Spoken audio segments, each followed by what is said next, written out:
사도신경으로 우리의 신앙을 하나님 앞에 고백합니다. 전능하사 천지를 만드신 하나님 아버지를 내가 믿사오며 그 외아들 우리 주 예수 그리스도를 믿사오니 이는 성령으로 잉태하사 동정녀 마리아에게 나시고 본디오 빌라도에게 고난을 받으사 십자가에 못 박혀 죽으시고 장사한 지 사흘 만에 죽은 자 가운데서 다시 살아나시며 하늘에 오르사 전능하신 하나님 우편에 앉아 계시다가 저리로서 산 자와 죽은 자를 심판하러 오시리라. 성령을 믿사오며 거룩한 공회와 성도가 서로 교통하는 것과 죄를 사하여 주시는 것과 몸이 다시 사는 것과 영원히 사는 것을 믿사옵나이다. 아멘.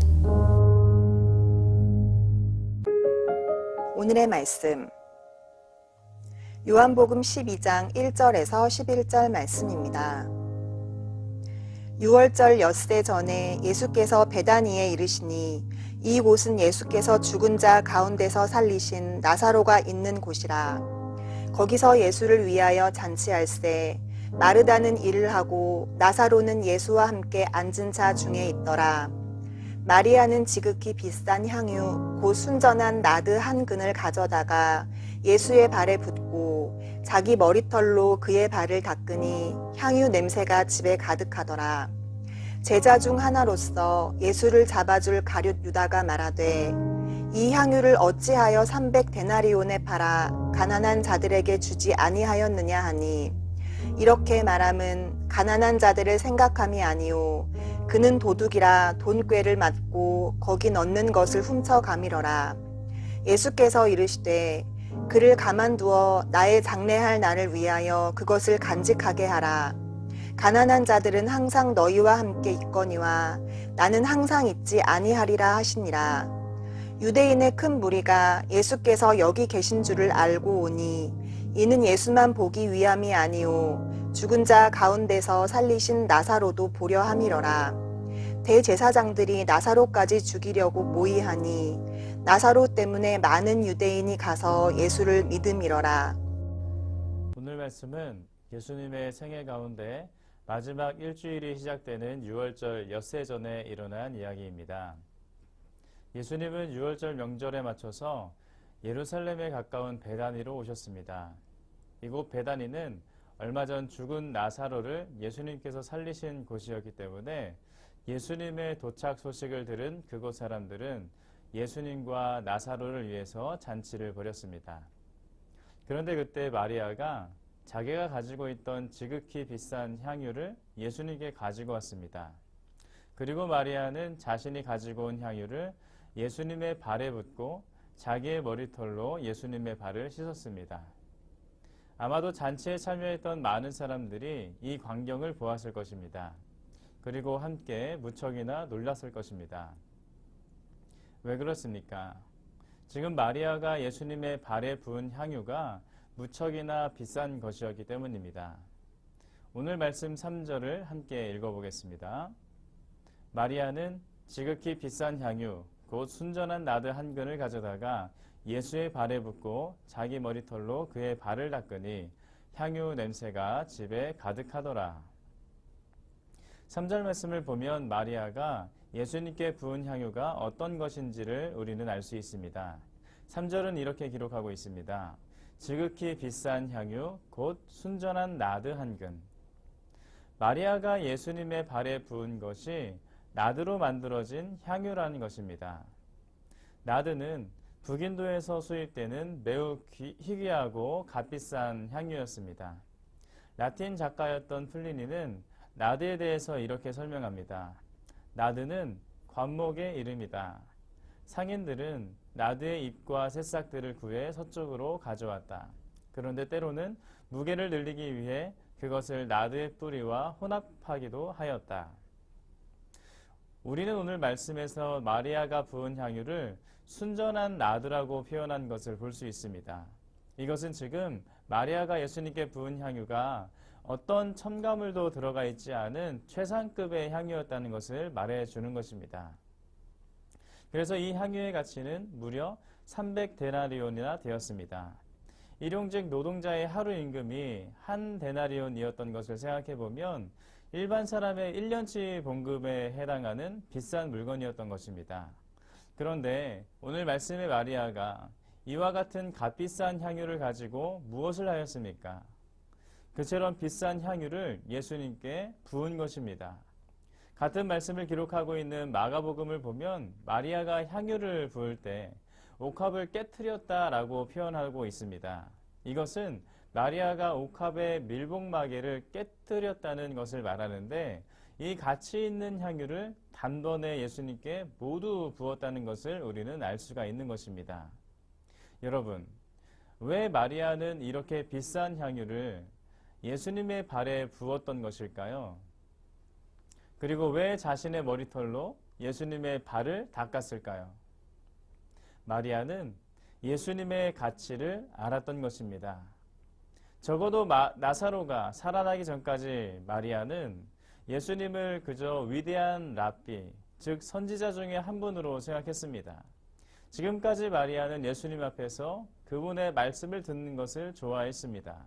그러나 나사로가 살아났을 때 마리아는 육신을 입은 이분이 정말 누구인지를 알았던 것입니다. 예수님은 하나님이셨습니다. 하나님의 아들 예수님은 죽은 자를 산자처럼 부르실 수 있는 분이셨던 것입니다. 나사로가 살아났을 때 마리아는 예수님이 단순한 선지자가 아니라는 것을 알게 되었고 경배와 존경의 태도로 나아가야 한다는 것을 깨달았던 것입니다. 그렇기 때문에 자기에게 있는 가장 귀한 향유, 가장 가치 있는 향유도 아낌없이 예수님의 발에 붓고 자기 머리털로 그 발을 씻기며 예수님을 경배하고 존경의 마음을 표현한 것이었습니다. 그러나 이 모습을 보던 가룟 유다를 보시기 바랍니다. 가룟 유다는 마리아를 향하여 말하였습니다. 왜 이 비싼 향유를 이런 식으로 허비하십니까? 이것을 팔면 300데나리온은 받을 텐데 그것으로 가난한 자들에게 먹을 것을 주지 않고 왜 부어서 버립니까? 여러분, 유다의 이 지적은 참으로 일리 있는 말입니다. 당시 일용직 노동자의 1년치 임금에 해당하는 300데나리온을 가지고 그 돈을 한 사람을 위한 낭비보다는 많은 사람을 위한 구제비로 쓰는 것이 더욱 가치 있게 보일 수 있습니다. 그러나 유다의 지적에는 이상한 점이 있습니다. 향유는 마리아의 소유인데 왜 유다가 마리아가 자기 것을 사용하는 것에 비난하는가입니다. 더군다나 그 대상이 자기의 스승인데 이처럼 행동하는 것이 이해가 되지 않습니다. 그런데 뒤 이어지는 유다에 대한 평가가 이 모든 것을 이해할 수 있게 합니다. 6절 말씀은 이렇게 기록합니다.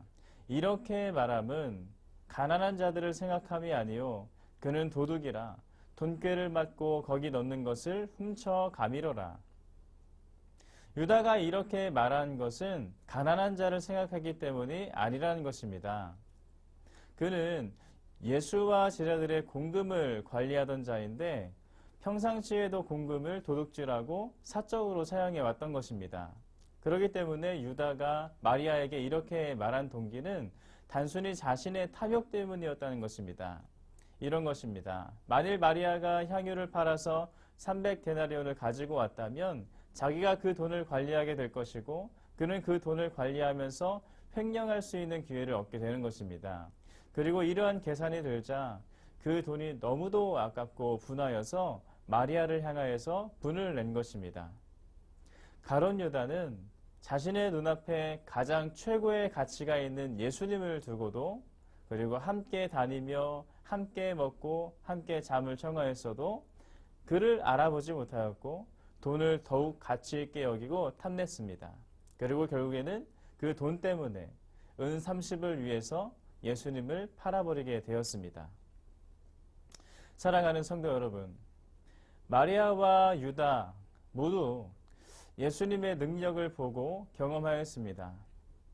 그리고 한 사람은 예수님께 자기가 가진 가장 귀한 것을 아낌없이 쏟아붓고 있습니다.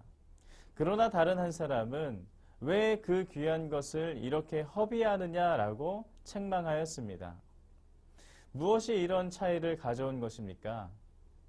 무엇을 더 사랑하고 더 가치 있게 여기고 있느냐의 차이이지 않겠습니까?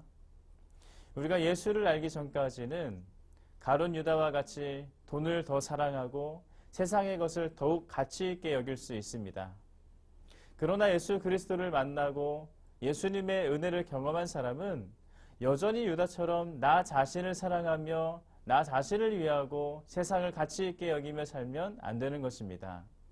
이제는 예수 그리스도가 우리 인생의 최고의 가치라는 것을 깨닫고 최고의 가치를 지닌 예수님을 위해서 향유를 깨트려 드린 마리아와 같이 아낌없이 우리의 것을 드릴 수 있어야 하는 것입니다. 예수님께서는 복음이 전파되는 곳에서는 어디서든지 이 여자가 행한 것도 함께 전파될 것이라고 칭찬하셨습니다. 무슨 말입니까? 마리아의 행동이 바로 믿음의 행동이라는 것입니다. 오늘 하루 우리가 그와 같은 삶을 살아가야 되지 않겠습니까? 우리의 인생 최고의 가치는 바로 예수님이라는 것을 인정하고 나 자신이 기뻐할 일보다 예수께서 기뻐하시는 일을 위해 살아가시기를 축원합니다. 우리의 인생에 그 어떤 것도 주 예수보다 더 귀한 것은 없습니다. 이 사실을 기억하시고 오늘 우리 모두가 예수님만을 위해서 살아가는 오늘 하루 되시기를 주님의 이름으로 축복합니다. 함께 기도하겠습니다.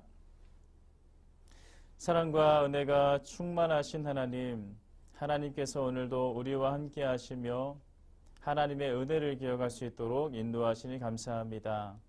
하나님께서 주님의 그 은혜로서 우리를 선택하시고 우리를 구원하신 그 은혜를 우리가 기억하길 원합니다. 주님의 그 은혜를 아는 자로서 세상 그 무엇보다 하나님을 또 우리를 구원하신 예수님을 더욱더 가치 있게 여기고 주를 위해서 살아가야 될 것인데 우리가 여전히 세상을 탐하고 세상을 마음에 담고 나 자신을 위해서 살아가고 있지는 않습니까? 하나님 우리 자신을 위했던 모든 것들을 내려놓게 하시고 오직 예수님을 위해서 오직 하나님을 위해서 살아가는 오늘 하루 될 수 있도록 인도하여 주옵소서. 우리가 모두 함께 입술을 열어 고백하길 원합니다. 세상의 그 무엇보다 주 예수 그리스도가 가장 가치 있습니다. 이것이 우리 삶의 가장 큰 재산 될 수 있도록 인도하여 주옵소서. 함께 하실 줄 믿사오며 살아계신 예수님의 이름으로 기도드립니다. 아멘. 주님이 가르쳐 주신 기도로 예배를 마칩니다. 하늘에 계신 우리 아버지여, 이름이 거룩히 여김을 받으시오며 나라가 임하시오며 뜻이 하늘에서 이루어진 것 같이 땅에서도 이루어지이다. 오늘 우리에게 일용할 양식을 주시옵고 우리가 우리에게 죄 지은 자를 사하여 준 것 같이 우리 죄를 사하여 주시옵고 우리를 시험에 들게 하지 마시옵고 다만 악에서 구하옵소서. 나라와 권세와 영광이 아버지께 영원히 있사옵나이다.